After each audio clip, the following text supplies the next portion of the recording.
Nobody indeed. What is good? Welcome into Driving the Line. My name is Alan Bell. We got a fantastic show lined up for you today.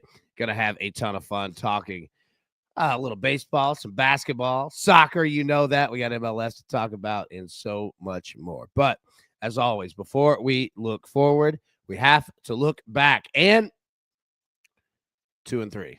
Tough one there. Yeah, tough one. Florida, what are you doing? Got whooped up on by Miami, and then Stanford lost.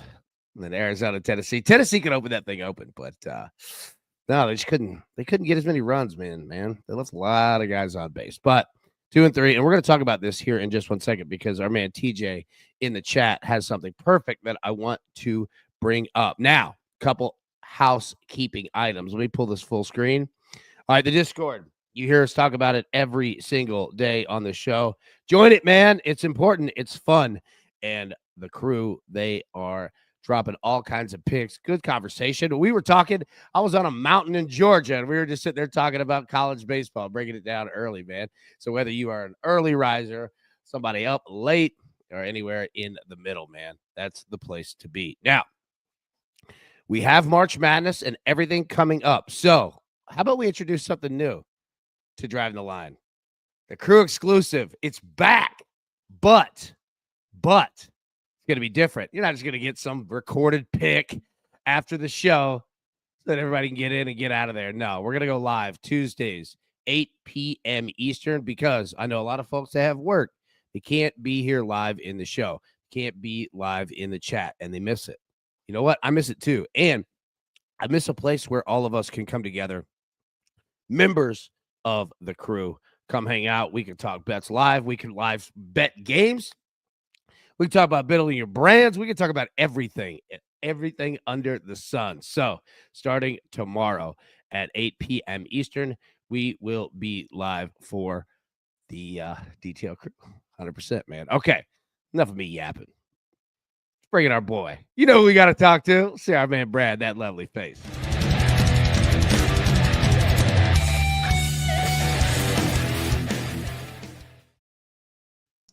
Brad, what's up, brother? How we doing?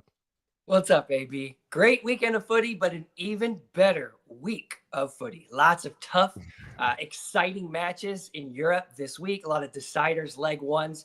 We're absolutely excited. Got a pick for today, and we're looking forward to bringing additional content all week. There we go, man. I love it.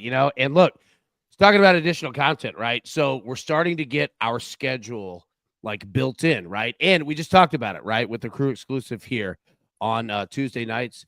Anytime you're free, feel free, come in, jump on, be on the show or be in the chat, whatever. And that's for all of us, that are in the crew. So we got that on Tuesdays now at 8 p.m. Eastern moving forward.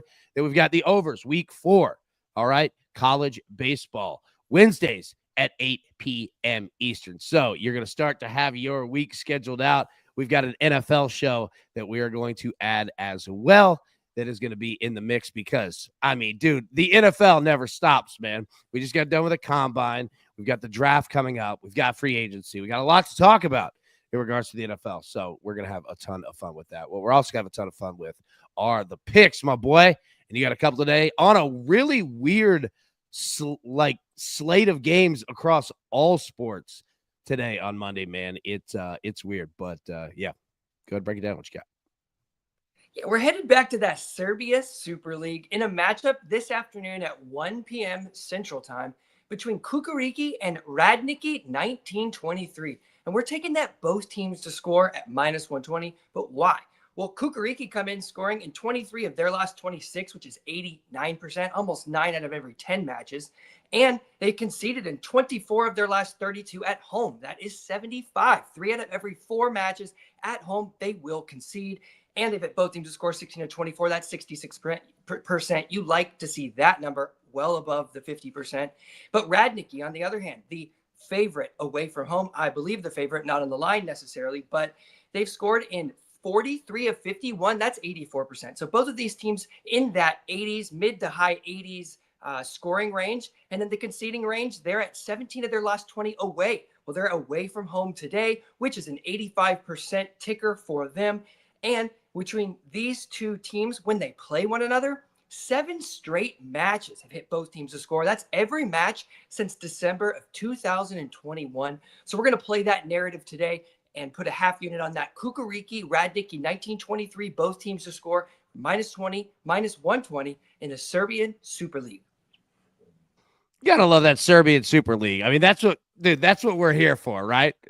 Gotta love it. I love any team that has a year involved in it as well. All right, Radnicki 1923 sounds like a wine that I can't pronounce or afford. So that's what we're going with right there. All right, so I got 3 plays here, okay, and we have our list and all of that. We'll talk about here in just a minute. But again, it's kind of an odd day, sports wise. Like we've got a couple ranked teams in college basketball. 2 of the biggest ones, with Duke and Houston. And look, I'm going to go first one. Yes, I'm going with a Houston over. All right. The last Kansas-Houston game was wild as hell. All right. I'm going to take the over 132.5. Kansas-Houston over 132.5 at -110. Kansas didn't back down one bit, obviously, man. Like, that was a fun game. I don't think that it's going to be 92-88. But I do think that we're going to get over 132.5. I'm also going to take Jimmy Butler. Look, I'm going to it with rebounds. All right, we've backed off the rebounds and assists. Okay, all right, I'm going to go with the over 5.5 rebounds at +110. Jimmy Butler's kind of had some odd games with Golden State, like in regards to his prop numbers. I guess it also helps when Steph Curry has like 61 threes in a game. But we're going to take it over 5.5 rebounds here. We're also going to take the old Golden State splash brother. We're going to take Klay Thompson over 3.5 threes at +100. You could also look at Kyrie, and we're going to talk about that in a second on the list. Our man Chicago, Pat, just said, a showdown, Haas? All right, you put the terms in the chat. I don't want you, having to lose any money, my boy, but put the terms in the chat because, dude, we're not backing down on that.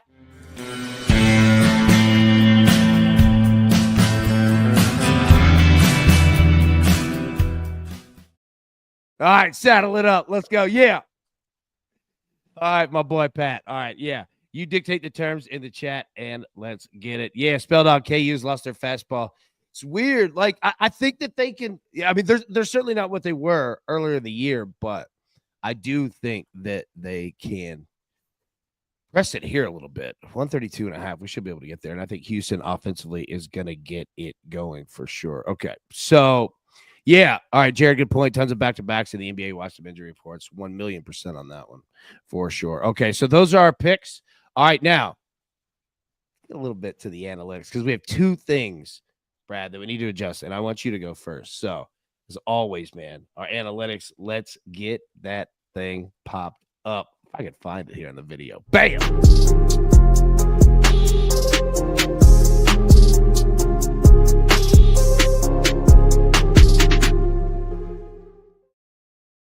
All right, so even though that was a baseball field, it looked pleasant, didn't it? Brett, MLS, okay? We've had it back for what? 2 weeks now, 2 weekends now, something like that. I see it on your board back there, all right? And you had some plays that you listed going into the weekend, and I think you hit all of them, all right?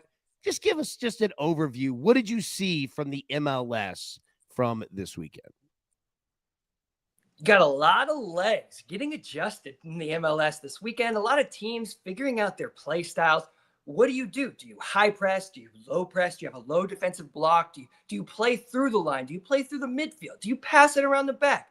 What are the play styles with these coaches, with these new players? When you have new players and new coaches, everything changes. So I wanted to kind of take a look at 2 matchups specifically, but really 2 teams within those matchups that kind of have some good carryover from last season. And that was DC United and Philadelphia. And you can see on the board, this is the same information that I wrote minus those red markers here. And that was the information I gave out on Friday, my 2 leans for goals potentially in the MLS. And if we want to take a look right back at those, what happened? Well, DC and Chicago tied 2-2, and Philadelphia shockingly upset Cincinnati at home 4-1. Absolutely crushed them. So lots of goals. We saw both of those teams with high pressure defense, which is defense up the field. And these teams try to play out the back and high pressure defense. It's really advantageous for those teams to be able to steal the ball and get in a goal quick. And that's exactly what happened this weekend. So we're going to continue to look at that DC United team specifically. That's 20 of their last 21 matches hitting over 2.5. That is absolute insanity. They are a great team, but we'll keep those two teams specifically, DC and Philly, in our minds and our thoughts, and we'll continue to probably ride them for the rest of the season. Keep them in our mind and our thoughts. All right. That's what we need to do for sure. No, dude, good breakdown. And I'm excited for the MLS season, man, especially with it being on the weekends and like getting goals. You know what I mean? Like, and it's for a novice like myself who, there's no way I could sit there and like look at a board on DraftKings and start going through like international stuff. I would have no idea. You know what I mean? But the MLS, for somebody like me, it's perfect because I can sit there and say, okay, my dumb applesauce brain can understand at least the bare minimum of like this league playing these teams. You know what I mean? Like just here in America, and they score. So yeah, I like that a lot, man. I appreciate you for sure. Now, on the other side of the analytics, and I'll put our picks there on the bottom of the screen. Okay, going back to TJ, okay. Let's see. Chicago Pat's got the terms. If I lose 5 new memberships, grow the family and vice versa. Deal. All right. You've got the under 132.5. I've got the over. Chicago Pat. There we go. All right. Now, there we go. Pat, you're good, man. Yeah, let's do it. We're going to have some fun. All right. So college baseball. Okay. And we'll talk more about this on Wednesday with TJ, but TJ brought up a good point, Parker. So, he says, morning crew, what a weekend in college baseball on Saturday. I won 27 units. Then on Sunday, I made the decision to take it easy because I was up. Thank God for that, as baseball on Sunday was effed. It was. Now, I'll say this. You're absolutely correct. So what do we talk about, man? We talk about winning the weekend, okay? So, Brad, here's how this is just me. This isn't like included with TJ's because TJ crushed it. But he brought up an excellent point, okay? So we talk about when betting college baseball. Now, let me bring this back off for 1 second. Number one, understand, if you have not watched like our expert guide to betting college baseball, okay, we are still in season, quote unquote, 1. There are 6 seasons in a full year of college baseball, all right?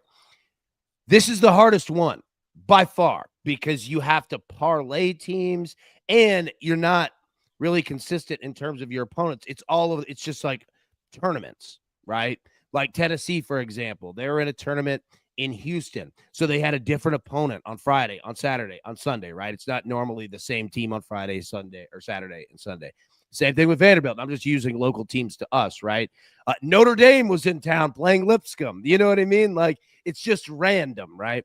So this is the hardest part because you have these games and these teams that you don't know how it's going to go. And then number two, all right, you have to parlay these teams, right? So it's like, okay, now, you're just adding on. So anybody that is like even or above, even a little bit, like understand this is the most difficult part of betting the year. In 2 weeks, 1.5 weeks, we get into conference play.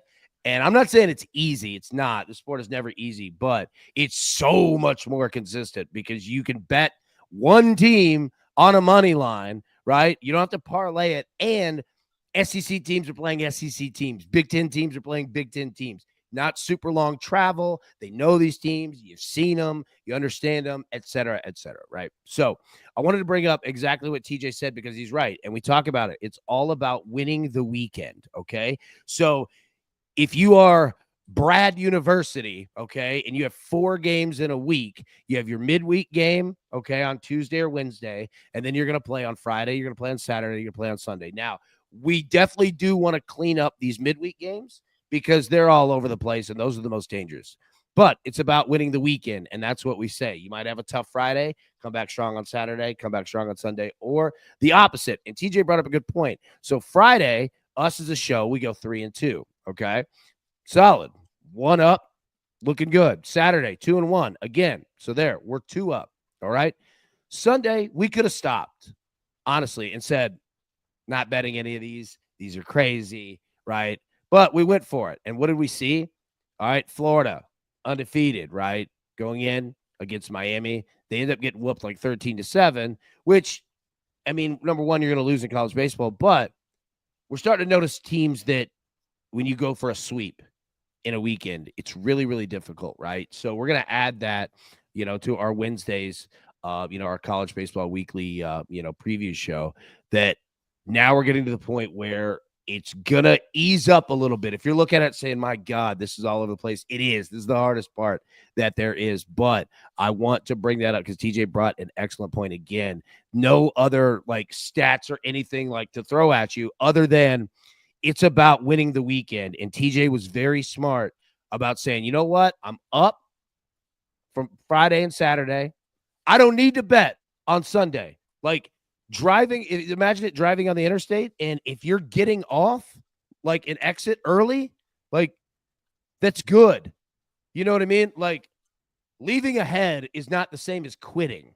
And like, again, there's no, quitting in sports betting, but I just wanted to highlight that, especially this time of year in college baseball, because it's very important. So again, our goal, the process that we stick to is to win the weekend. And I just wanted to highlight that because TJ, that was a great point. When you're up, you don't have to bet, man. And I'm not saying that on the opposite side, like chase if you're down. I usually will. It's not always the smartest thing on the planet, but I just wanted to highlight that and highlight for anybody who is kind of new, like this is normal. I know it seems crazy, but we're way ahead of the game in regards to college baseball right now. It's always like this in the first period. You can ask anybody who's been with us for years. It's craziness, man, because you have to parlay everything and it's all over the board. So like a weekend, if you go 7-6, and again, I'm not blowing smoke up this show or mine. I'm just saying it's good. It's about to ease way up, man. It's about to be a lot less just risky, right? So you're not gonna have to parlay everything. So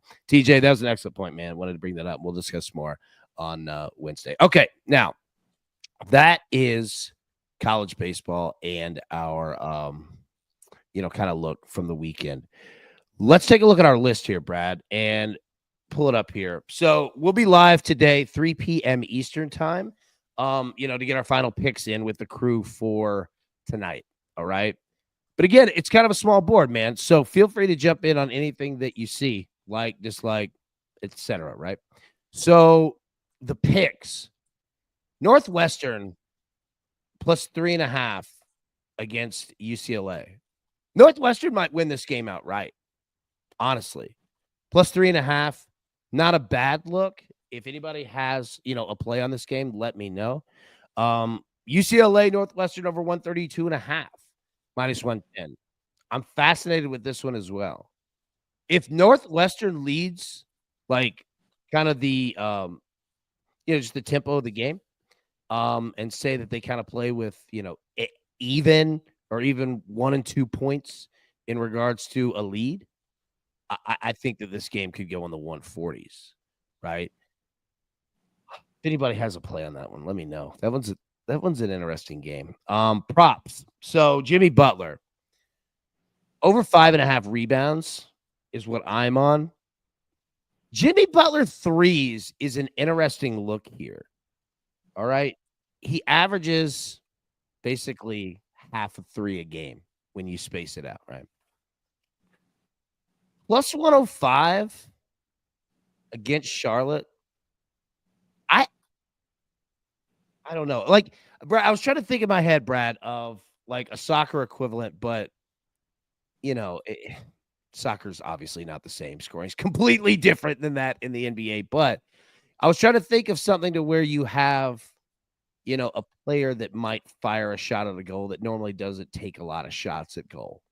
You know what I mean? Like, and again, it doesn't translate. Like, I was just trying to make it fun, but it does. It can. It absolutely can. It depends on the play style. So if you have, let's say a Manchester City. So those who are familiar with top English squad, they play a really possessive style and they get it wide to their wingers. They try to take on their defender, get to the line or cut inside, and they'll drop that ball back into the center. And it makes for players who don't normally get shots, like a defensive center midfield player, take a lot more. And this guy named Rodri, I know you like the one namers, but this guy named Rodri, world-class defensive center midfielder for Manchester City, will get shots at the net, shots on goal, and he'll be plus 150, plus 160, because the books won't see it coming. He doesn't get as many shots, but when you play a really tough opponent, it forces them to push that ball to the middle, and it makes for something like that. So, yeah, there are certain scenarios. It doesn't translate perfectly, but that would be one off the top of my head. That's a great point. And you know what? It kind of works out like basketball, like the top of the key with Jimmy Butler, honestly, to where he's just, the ball gets kicked back to him and he's just wide open, and they've got a 12-point lead. He's like, okay, well, I'll throw it up. Let's see what we got. Yeah, that's a good point, man, for sure. Okay. Look, dude, see, this is why you're the GOAT. Look at the big brain on Brad. I love it. One of Stripe says Sunday baseballs for offensive starters or weaker bullpens or possibly stretch that 100%, man. The crazy thing is, like, I was looking at the totals yesterday, right? And, after we had done the Sunday show, and if you look at the totals on Friday night, Saturday, and Sunday, like Fridays, we had a lot of 10s, 9.5s. Saturday, 11.5, 12. Sunday, but it's 13 and up, man. So, like, Stripes, I mean, you're 100% right. And that's something for anybody that, that bets totals in college baseball. Pay attention to that, because your totals are going to be way different, on Fridays compared to Sundays. Ryder said, Saturday games, my notebook went 22-3. Problem is, games bet went 3-3. Yep, 100%, man. And, like, that's where, like, those damn those parlays and stuff, that's what makes it so difficult, is that you've got to not only pick winners, but you've got to you got to parlay them at this point on the season. Robert Bivo says, anybody on Houston, man. All right, so the spread is 9.5 against Kansas at home. I don't hate it, but it's a big number, and then, like, Duke. Okay, where was it? Yeah, Chris asked it right here. So, Brad, all right, Duke is, I think, 19.5-point favorite. And, bro, they've been covering these big spreads over and over and over. And I swear, man, like, it feels like the NFL, to where the best bets are when teams are, like, double-digit favorites. They almost always cover, right? Like, we all look for, like, 2.5s, 3. Like, you start playing, like, key numbers and obviously, as low as you can get. I don't know. But it feels like Duke is better at home than they are on the road. Or, I mean, better on the road than they are at home. It's weird. But, I mean, right now, dude, I can't hate playing Duke at all. Justin says, Grizzlies Hawks under 253.5. Yeah, that's a big number, man. Grizzlies have been scoring points lately, though. But, yeah, that's a huge number for sure. Jared says, great point. It seems like Caesars and DraftKings offer more college baseball than FanDuel, 100%. ESPN Bet is pretty good with it, too. I don't know about timing. It's tough here because, like, I'm not saying about us, but, like, there's sometimes, man, I don't get college baseball plays until, like, 20 minutes before the show. And that's even with DraftKings. And I think DraftKings is the best with it. Caesars is really good, too. But, yeah, FanDuel can be really, really tough to find them. ESPN Bet's pretty good. Like, once everyone else has them up, yeah, ESPN Bet can get them for sure. Let's see. What else do we have? Our man, Big Cheesy. Dude, played with Padraig Harrington yesterday at the Olympic Club. Dude, that's awesome, man. How was he? Was Harrington cool? Dude, that's awesome, bro. That is cool, man. My man, Cyclops, dude, I was wondering about you, buddy. Been busy with work. Finally made it live. Best career out here. 100%, man. It's good to see you, buddy. Definitely good to see you. Okay, let's get our picks back up. I know that we've got them on the bottom ticker here, but let's go ahead and hit them for anybody who is newish coming in to the show. Brad, go ahead. Hit him, buddy. What you got? We're headed to the Serbian Superliga between Kukuriki and Radniki 1923. Make sure you have the right Radniki. There is a Radniki-ness in Serbia. You don't want to play that team. It's Kukuriki, Radniki-ness today at 1 p.m. Central Time. And we're taking that both teams to score at minus 120. Kukuriki's hitting both teams to score and above 66%. Radniki hitting 12 of 17 away matches. Both teams trending well in that, and 7 straight have hit both teams to score every match since 2021. So we're taking that both teams to score minus 120. That's a solid stat right there, my boy. All right, I'm going to go Kansas City, Houston over 132.5 minus 110. And then Pat, yeah, we got a showdown on that one, buddy. I'm going to go Jimmy Butler over 5.5 rebounds at plus 110. And then finally, going to go Klay Thompson of the Mavericks over 3.5 threes at plus 100. Some notes if anybody didn't see it. Crew exclusives are back and live Tuesdays, 8 p.m. Eastern. If you're part of the crew, go ahead, join up, get in the membership. And you know what? We're going to have 5 new people joining us Tuesday night, either from me or from Pat, depending on how this over under goes in the Kansas Houston game. And then the overs Wednesdays at 8 p.m. Eastern. Meet TJ Parker. We'll break down everything that you need to know going into week 4 of the college baseball season. Okay, so we had a couple more, Brad, on the list here that I wanted to hit up. So we've hit our picks, we've hit our props. And if anybody's brand new, what we do, we go live every Monday, Monday through Friday afternoon at 3 p.m. Eastern. This is kind of a look of like bets that we're looking at. We haven't necessarily played. We don't have to play them right now, just to get like, a little bit of an easier look and drilling down at what we like for our final bets of the day. Pieces here, Tulane baseball, man, they are a roller coaster. They're up and down, man. But I think that they've got a chance to do something today against Long Beach State. Even though Long Beach State can hit, but we're gonna take Tulane, or not take them, but one of our parlay pieces. If you're looking at college baseball, there's only like 4 or 5 games. Tulane money line minus 165, and then Houston basketball. Okay, so. The spread, I think now I saw in the chat, it's gone up to minus 11. It was 9.5 an hour ago, right? Drop it down to Houston minus 4.5. If you want to ride that on the spread, you can get that at minus 245. Again, we're just trying to identify parlay pieces, that we have and can get it going. So, okay, that's our list. We'll break it down again 3 p.m. Eastern today. But, Brad, we do have a stat that we have to get to. And I know you love college basketball, overs, and your UCLA Bruins. I know you're all about it. You can't stop watching UCLA. And here you go. UCLA basketball, they've hit the over in 9 of their last 13 road games.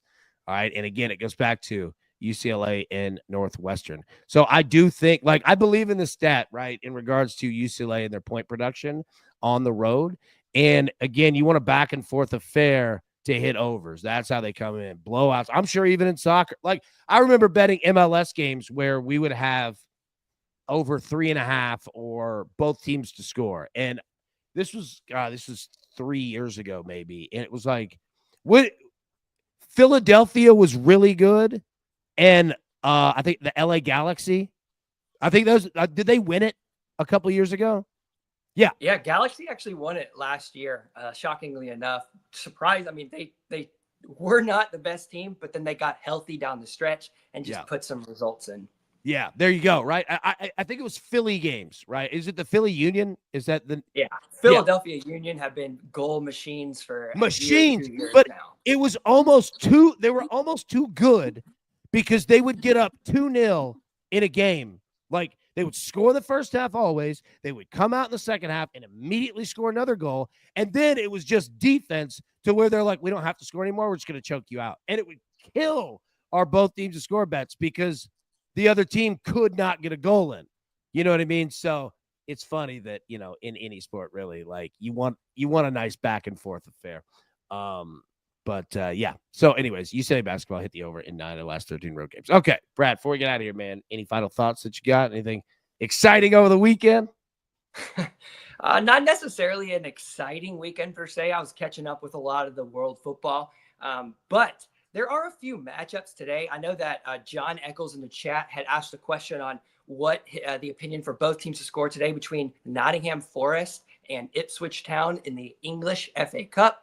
I don't hate it. It's just a cup match. So you don't necessarily know what players are going to be in the lineup, how seriously they're going to take it. Are they going to push forward or not? Are they going to get a goal and sit back? It's just tough. These cup matches tend to be pretty unpredictable. So I would just be very careful, make sure everybody's in your lineup, and maybe maybe take it down to a half unit or even a quarter unit for that. But there's also a great matchup in Spain, La Liga, between Villarreal and Espanyol. Villarreal are a top performer, hitting both teams to score in, 21 of 27 this season and 12 of 14 at home. They are a top performer playing at home. Espanyol, their opponent, not that great. They're hitting both teams to score lately, just trending 6 of 9, but prior, not so great. Their EXG doesn't meet that. That's the expected goal total. So even though if they do score, you want to say, was it like this? Did the stats say they should have scored? Did they overperform? Did they underperform? They are a big underperformer on that EXG. So yes, this does set up like it should be a nice both teams to score, maybe over 2.5. But Espanyol is just not trending in that category. Over 2.5, 2-12 as well. It did hit in 5 straight with Villarreal at home. So it is an interesting look. Just be careful with that. And then to follow that up, another tough slate. Tuesday, Wednesday, Thursday, leg ones of European football. We've got the Champions League. We've got Europa League. Great matches. I mean, you can't put better matches on paper. But a couple weeks ago, we had these leg ones. And when we have leg ones, they tend to be a little bit of an underperformer. These teams don't want to lose these matches. You don't want to go into leg 2 down 3 or 4 goals. You want to come in tied, maybe even down 1. You'll see these away teams tend to be a little more conservative, knowing that they can go back home in the next round. So this week, specifically in these European football matches, just be careful. I've said it again. We're almost done with the European fixtures, with the cup fixtures, and all these smaller leagues are just getting back 3-4 weeks in. So this is the time to be watching and preparing for an increase in bet volume, unit volume, and all that in the near future. Well done indeed.